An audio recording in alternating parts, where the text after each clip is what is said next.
So hello, welcome to the video and welcome to New York's JFK Airport. Now when I was younger, American domestic aviation didn't have a great reputation.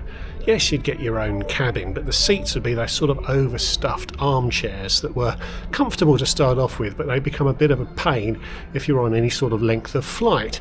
There was very limited recline, and the food and drink offering really wasn't that great either. It used to be a bit of an ordeal if you had to travel from coast to coast.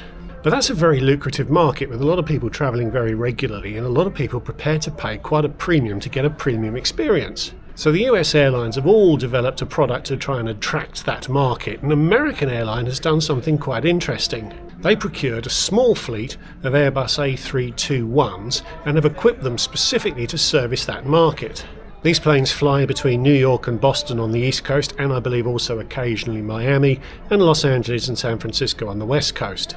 And they're configured with three classes of accommodation. There's a first class cabin, behind that is a business cabin which is 2-2, but each of those seats lies flat, has entertainment and all the bells and whistles that you expect from an international business class seat. And behind that is an economy cabin, which isn't that large given that the cabins in front of it take up quite a large proportion of the airplane. So if you have to travel between the east and the west coast, which you'll probably have to if you're doing a tier point run, as you need that sort of length of flights to generate the 140 tier points you're looking for, these are the planes you want to find when you're searching and you want to book yourselves on. Fortunately, they're quite easy to find because they're described as the A321T Sharklets when you're searching. So today I'm going to be flying on one of those routes from here in New York across to Los Angeles, not in first class sadly, that's actually a really difficult cabin to get in, certainly without paying an enormous amount of money for the privilege, but in their business class cabin. I've flown it before I had the channel, and it is really quite good, and I'm looking forward to sharing the experience with you. So if you'd like to see what American Airlines Transcontinental Sharklet's plane is like, stick around. Hi, I'm Matt and this is Matt's Planet.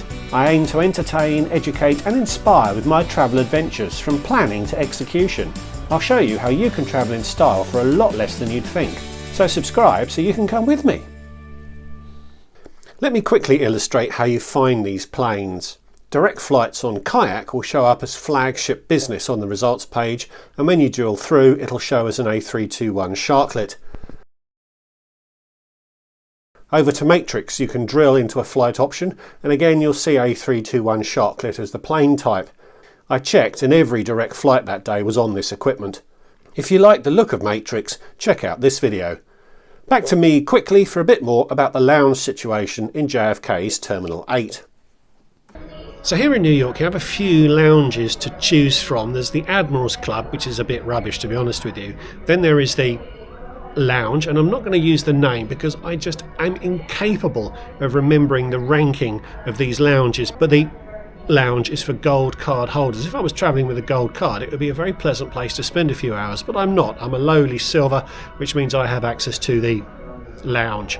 Now this lounge used to be their flagship lounge here in JFK, and I've been there a few times. It was really quite nice. So as long as they haven't gutted the service offering, it should be a pleasant place to spend a bit of time. And the other lounge that I'm not able to go to is the Lounge, which is for gold guest list members and for people flying in first class, and all reports will tell you it's really quite nice. So let's go and see if we can find our way into the Lounge. So into the Greenwich Lounge and up in the lift. I think there's still an Admiral's Club accessible through this lobby, but some combination of having arrived that day on an international business class flight, flying out on a transcontinental Flagship Business ticket, and having One World Sapphire status got me access to the superior Flagship Lounge. There's a few of these now in American's hub airports, and I think they're quite nice. It was much busier than I'd ever seen it before, but the setup was pretty much the same. Here's the buffet area with a decent hot and cold food offering. Around the far side was a decent bar, self-pour too, even if I didn't frame it brilliantly in this shot taken with my body-worn camera. There's various soft drink options, and at the end is a fridge full of beer and water. In the centre of the area is a podium stocked with wines and plentiful Piper Heidsieck champagne. There's a block of good showers out the back too, but the best feature is probably the views. That's the Manhattan skyline in the background if you can shift your attention past the pretty aeroplanes in the foreground. One thing that has changed with the opening of dedicated lounges for higher status holders is this area, which previously was a Flagship First dining room. It's now branded as the tasting room and is open to all. A bar served various Brooklyn beers in bottles and on draft, and there's a small bar snacks menu. I was about 18 hours into my travel day during this visit, which is why the lounge footage I took may not have been as brilliant as I'd hoped, and I was keen to eat on the plane, but I had to sample the pretzels alongside a beer, and it was actually really nice.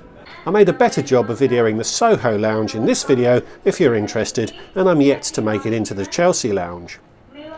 Back down the tunnel to Concourse C for my flight, and it was gate 32 that evening.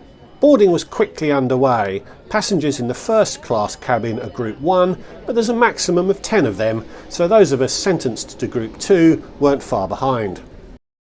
And on to one of American's 16 planes set up with this configuration, which were delivered in a 6-month window spanning 2013 and 14.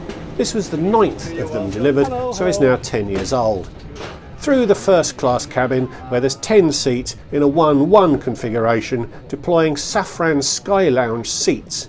All aisle access, although these seats tend to be used as business class seats by airlines including Condor and Starlux, so perhaps it's best not to think of them as a true first class seat.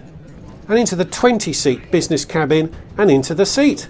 I was immediately transported to a very disappointing experience I'd had on a Qatar Airways A330 in the exact same seat. It is what I said in the intro, it's a business class, lie flat seat with entertainment, but it's certainly at the cramped end of international business offerings and is a very, very long way behind best in class international business class offerings.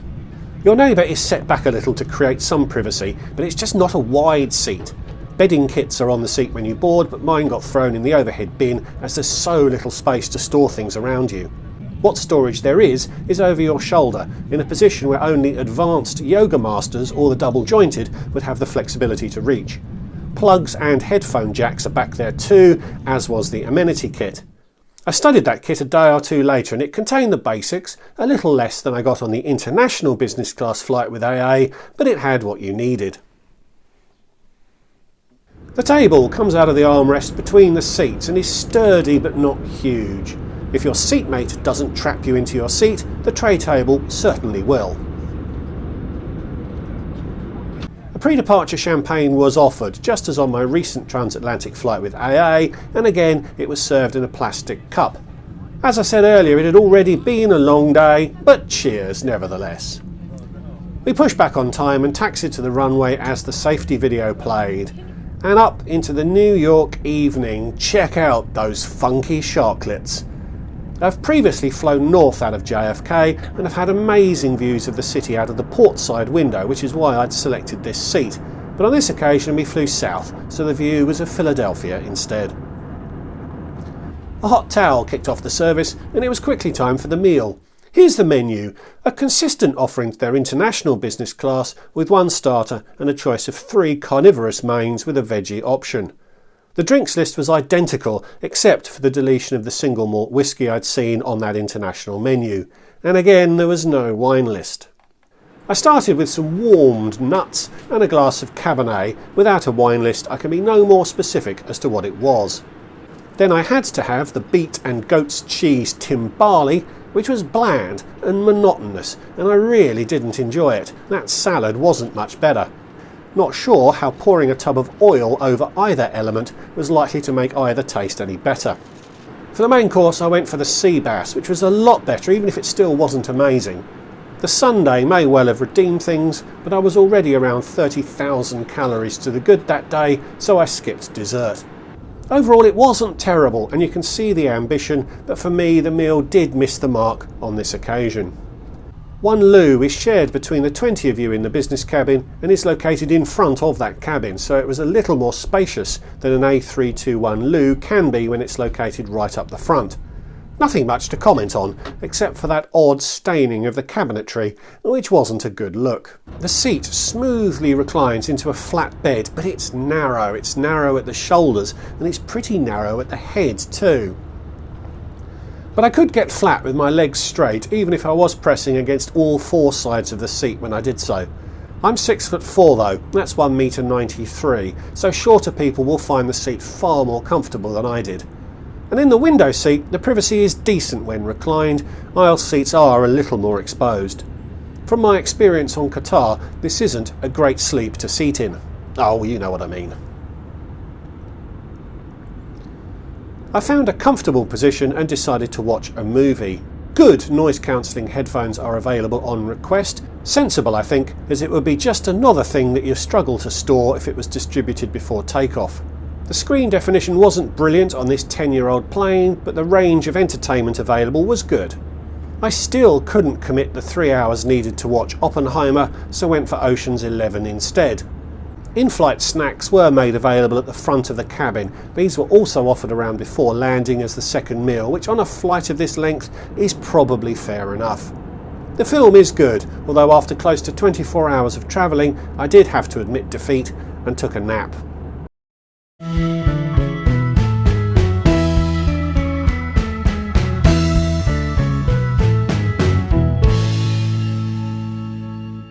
I awoke as we were in our final approach to LA. There was a bit of cloud around, so the descent wasn't quite as spectacular as it can be into the city's basin, but it was still great to be back on the west coast. In the end, we were up in the air for just over 5.5 hours on a flight that was blocked to take nearly 7. Block time is the expected gate-to-gate duration of a flight, and US flights tend to have a large time buffer built into schedules for various reasons. I gave this service quite a big build-up in my intro, and the experience fell a fair bit short of what I'd been hoping for. The food was okay, but not great. The drinks were good, but the range was narrow, and the entertainment was good, although the screen is a bit dated. But the biggest issue for me was the seat, which just isn't great for the taller traveller. I have to remember that it's a world away from the upright seat you get on flights of this length on other routes. I took one of those flights on the way back home to contrast the experience, and it did make me feel a lot better about this flatbed experience. I'll be making a video about that return experience, so subscribe if you haven't already to catch that video. But overall, despite what American Airlines wants you to believe, this experience is not on a par with most international business class products. Qatar had only put me in this seat as they were desperate for planes and had to unretire the product to be able to honour their schedule commitments. As for the cost of this flight, it was part of an 8-leg tier point run, so if you apportion the total cost of that run by the miles flown, this leg cost me £304. That's exceptional value, even with these shortcomings. So as it had been a really long day for me, the single best thing about this flight was that we disembarked a whole hour ahead of schedule. Another view of the first class cabin as I left the plane, and I was off into the terminal to battle my way onto the courtesy bus to my hotel for the night. So thanks for watching. Give this video a like if you enjoyed it. You'll already be subscribed, obviously, but leave me a comment. Would you give this flight a go if you got the chance? And if you'd like to support what I'm doing more directly, there is a Patreon account, link in the description below. So thanks again for watching, and I'll see you all in the next one. Goodbye.